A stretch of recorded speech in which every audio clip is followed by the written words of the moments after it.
Time now for today's Money 911, where we answer some of your most pressing financial questions. Our panel this morning, Jean Chatzky, today's financial editor and the author of Money 911. Carmen Wong Ulrich is a personal finance expert and the author of The Real Cost of Living.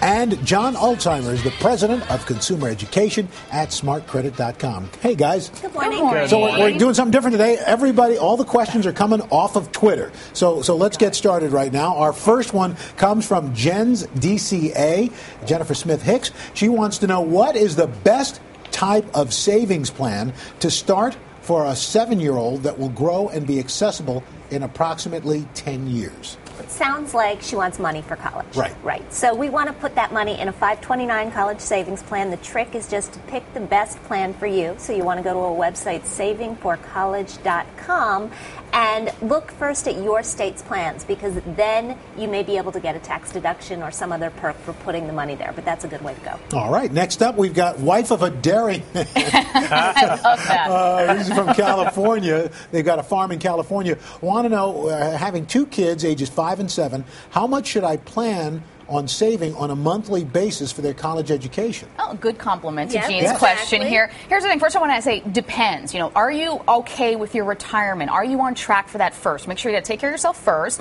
and then plan for school. And we have a saying that we use a lot, which is you don't have to save for it all. That's almost impossible for almost everybody. Here's what you do. Save up for a third of it, borrow a third of the college education, and then look for scholarships and grants for a third. So you're planning on basically a much smaller amount than the full tuition and room and board bill.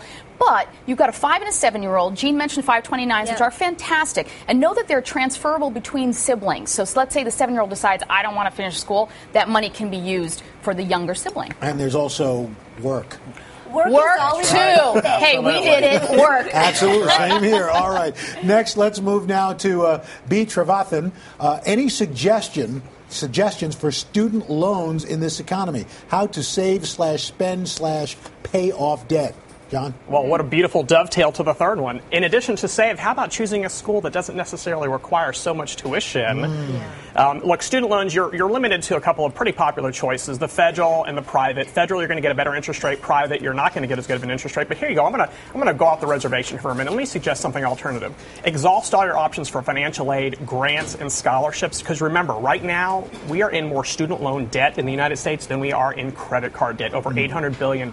So exhaust all those free options before you start taking out loans. Okay, what's great is the tweets have to be 140 characters or per less. You guys are staying pretty close to that as well. Okay. I like it. We're working on it. This is one from Kelly Decker. To pay necessary attorney's fees in a divorce, is it better to put it on a credit card, or cash in a 401k? Okay, I think I know what you're going to say. either of these answers. Wow. Quite frankly, bad choice. But here's what I want you to do first: is talk to your lawyer, because if you're the spouse without the money, your soon-to-be ex-spouse may be asked to actually fork over some money for those legal fees, and then maybe you can do neither one of these.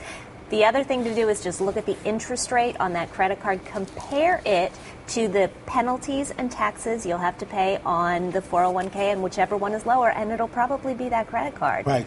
Go with that.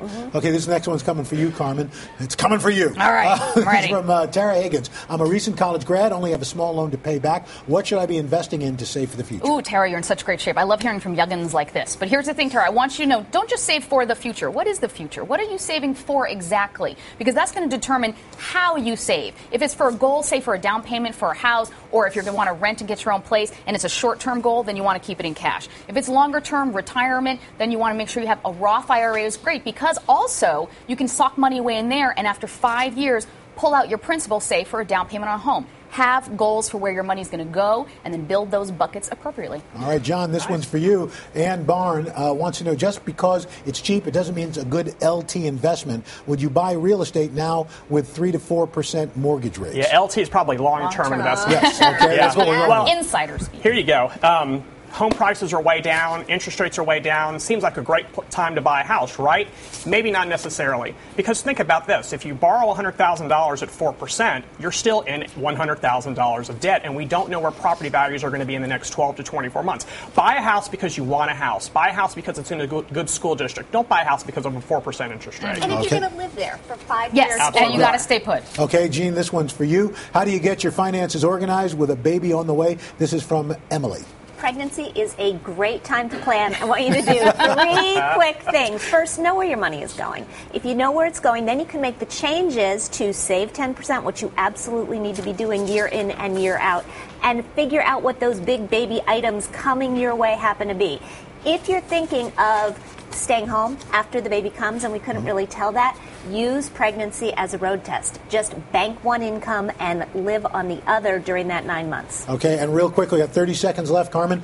Is it better to file bankruptcy or default and stop paying credit card bills altogether, drowning in debt? Don't default. They can sue you and garnish your wages. Go to nfcc.org, talk to a nonprofit credit counselor, and get this all in shape to see if you're a good candidate for bankruptcy. All right, there you go. We knocked them all out. Very good. Jean Chatzky, John Holtzheimer, and Carmen Wong Ulrich, thank you so much.